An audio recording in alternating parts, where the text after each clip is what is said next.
Hello, and welcome to our Culture magazine on I24 News with the best from the world of entertainment and art. Today on our program, the controversies and winners of the Angouleme Comics Festival.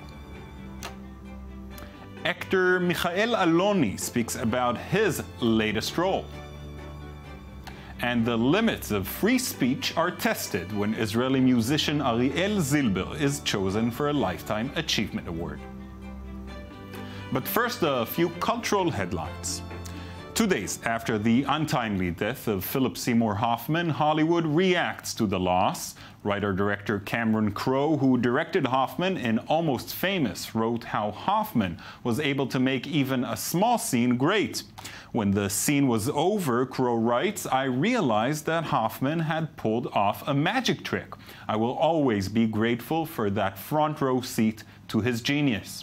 Tom Hanks, who starred with Hoffman in Charlie Wilson's War, wrote, "This is a horrible day for those who worked with Philip. He was a giant talent. Our hearts are open for his family." And George Clooney, who recently directed Hoffman in The Ides of March, simply said, "There are no words, it's just terrible." Steve McQueen, director of 12 Years a Slave, shared his thoughts as well. Breaks your heart. I mean, he was such an amazing artist. Such a genius. I mean, you know, someone who could portray and reflect the reality and put it on screen. That doesn't occur every day from an actor, and he did it on a regular occasion. So it's very sad, and I'm just feeling for his family, you know. Sunday's Super Bowl's ratings are in, and they are record-breaking. The game in which the Seattle Seahawks destroyed the Denver Broncos was the most-watched U.S. TV event of all time, edging out the previous record held by the 2011 Super Bowl. The halftime show also set a record with over 115 million viewers, which means that, on average, more people tuned in to watch Bruno Mars and the Red Hot Chili Peppers than the Seahawks and the Broncos. Opera singer Renee Fleming performed the U.S. national anthem, but the word opera was not mentioned in her introduction. And she was introduced as Grammy winner and superstar soprano. Fleming delivered a moving interpretation, but I guess the NFL doesn't think the word opera is a big crowd pleaser. The Oscars are less than a month away, and the race rages on. Two professional organizations, the Writers Guild of America and the American Society of Cinematographers, gave out their respective awards on Monday. The WGA Award for Best Original Screenplay went to Spike Jonze for his film Her, beating out Woody Allen's Blue Jasmine and David O. Russell's American Hustle. Jonze already won the Golden Globe for Best Screenplay, which makes him poised to win the Academy Award next month. The Best Adapted Screenplay Award went to Billy Ray for Captain Phillips. The ASC's award for Best Cinematography went, somewhat predictably, to Emanuel Lubezki for his work on Gravity. The film has been widely praised for its camera work and noted for the 15-minute continuous opening shot. However, the ASC Awards are not considered very good at predicting Oscar wins, which is bad news for Lubezki, who has been nominated for 6 Academy Awards but has yet to win. This year's the year. The Angouleme International Comics Festival, the most important in the world of comics, wrapped up on Sunday in France. The small city of Angouleme has become so synonymous with the medium that it is known as the City of Comics. Ariel Zilber sums up this year's festival, including the surprising winners. Angouleme is a sleepy town in the south of France with a population of 40,000 people. But every January, the French town becomes, for a brief moment, the Mecca of comic book fans.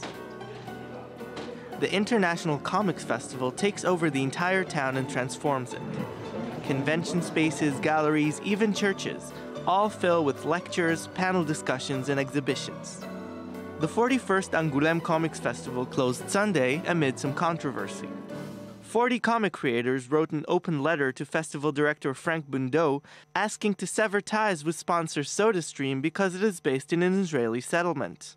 The creators, among whom are Eric Drucker, Joe Sacco, and Ben Katcher, expressed their outrage after discovering the company took part in the festival, calling it shameful. Other than that, changing voting rules caused some of the voting body members to boycott the festival's prizes, and an exhibition about a book concerning Korean comfort women during World War II caused uneasiness with the Japanese government. Amid the controversy, Come Prima by French creator Alfred won the award for Best Book of the Year, while The Property by Israeli Ruto Modan received the special jury prize. Every year, the festival also awards the Angouleme trophy to a veteran of the comic book world who will go on to head next year's festival. Bill Watterson, creator of the beloved comic strip Calvin and Hobbes, won the award this year, which might prove problematic for Angouleme, since Watterson quit the comic world 20 years ago and lives a reclusive life in the small town of Cleveland Heights, Ohio. The throngs of creators and fans left Angouleme yesterday, and the town returns to its daily routine, at least until next year. Michael Aloni is a busy Israeli actor. These days he's shooting the second season of Shtisel, a TV show where he plays an ultra-orthodox man looking for love. He also recently hosted the first season of the Israeli version of The Voice. Nir Shoham sat down with him and asked him how he prepared for the role of an ultra-orthodox man. We did a long research for the series before we start shooting. We spent 2 months only, learning Yiddish and trying to imitate, every kind of little prayer or culture or, just the daily use of the routine that Orthodox has. And we actually spent some time in Masharim. We actually, we lived with a family there. So it was just adopting the whole, culture and behaviors and prayers and routine that they have. I asked Michael Aloni if there's really a big difference between a young secular Tel Aviv guy like him looking for love and someone like Akiva, the ultra-Orthodox guy he plays on Shtisel. I think the big difference would be because they have many rules and you have to do it in a certain way. You have to go for a matchmaker, as the famous song goes, I'm a matchmaker, make me a match. And there is a certain, path that you need to walk through when you're looking for love. And in spite the relative seclusion from the world in which many ultra-Orthodox Israelis live, many of them have seen Aloni on the show and even liked it.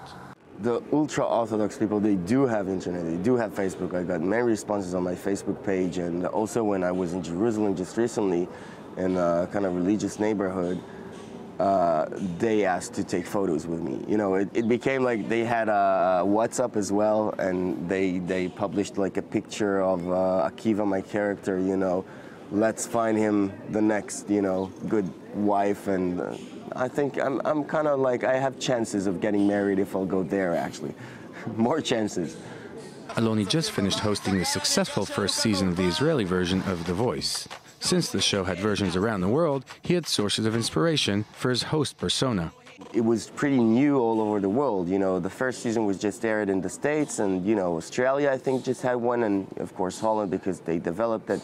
So I kind of had something to compare to and just to see what's going on in the world. But as I decided to have, like, the character of the host as, just to be as authentic as possible. What did he enjoy most about it? Well, the big show. I mean, the talent that comes on the show, obviously, huge talent that they're now becoming famous here as singers and, singer-songwriters, and they have huge talent, but at the end of it, it's just a big show. In his last film, Out in the Dark, which came out in 2012, Aloni played a gay Israeli lawyer who falls in love with a Palestinian man. I asked him what he enjoyed about playing a gay character. Kissing the girls. No, what did I enjoy the most? It's a funny question. I think the character, the whole love story. I enjoy big love stories, but not bigger than life love stories. Besides the screen, Aloni's other love is the waves. I'm a big surfer, and this is my second home. Every time you get waves here, I'm in the water, You don't get a lot of swells. It's just a swamp, but sometimes you get good waves, and I'm there. He might not have a lot of time to surf with all his upcoming projects. Place in Heaven, it's a movie. It's going to be released pretty soon this month. And there's a second season for Shtisel that's just been nominated for the Academy Award. And The Voice is just starting in a month. So I'm going to be really busy soon. In just a minute, we'll talk about the relations between politics and art in Israel, but first a few cultural highlights from around the world. Celebrating 40 years of modern dance, the Ballet Jazz de Montreal returns to Israel with a new program featuring a mixed and varied repertoire created by 3 different choreographers. Each with his own aesthetic signature and style, Barak Marshall, Benjamin Milipier, and Wen Wei Wang will present their work, which together shows a wide range of styles that include humor, technique, and theatrics. The Ballet Jazz de Montreal will perform in Tel Aviv's Opera House until February 5th. Norman Bell Geddes was an American theatrical and industrial designer who played a significant role in the 1920s and 30s, focusing on aerodynamics designs. The New York exhibition, based on his work, brings together some 200 never-before-seen drawings, models, photographs, housing projects, and appliances that transformed American society through design. Norman Bell Geddes, I Have Seen the Future, will run at Museum of the City of New York until February 10th. Andy Gotts, the celebrity photographer who specializes in actors' portraits, is featuring his newest exhibition, Behind the Mask, together with the British Academy of Film and Television Arts.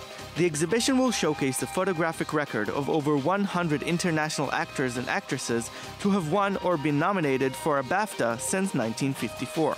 The project, which has been over 2 years in the making, includes subjects such as Lauren Bacall, Daniel Day-Lewis, Al Pacino, and more. A scandal peaked last night when Israeli singer Ariel Zilber was given an award for his contribution to music.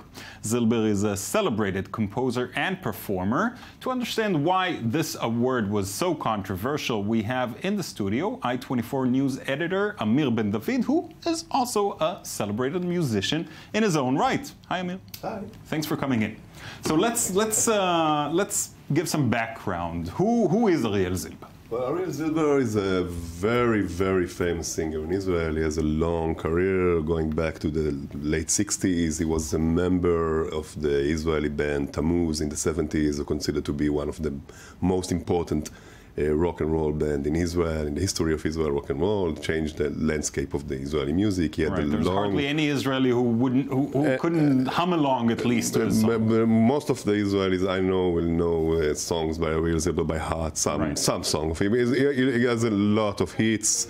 He was very, very popular in the 80s, and his career was kind of slid down in the 90s, which is normal. It also relates to why we are here. Why the controversy? The controversy is because Ariel Zilber in the last decade or so became religious and is now and went to the far Israeli right.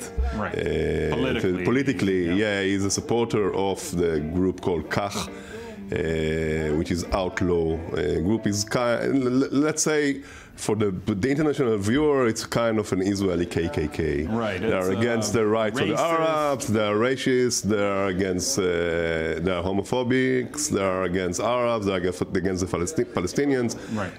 And so on. He wrote the jingle of this group.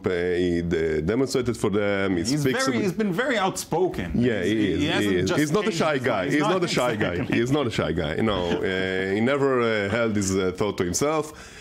And now he's decided to give him an award. Yeah, he's in the middle of controversy because ACUM, which is the Israeli Association for Royalties for Artists, it's an association of artists, decided to reward him a Life Achievement Award for his achievement in music.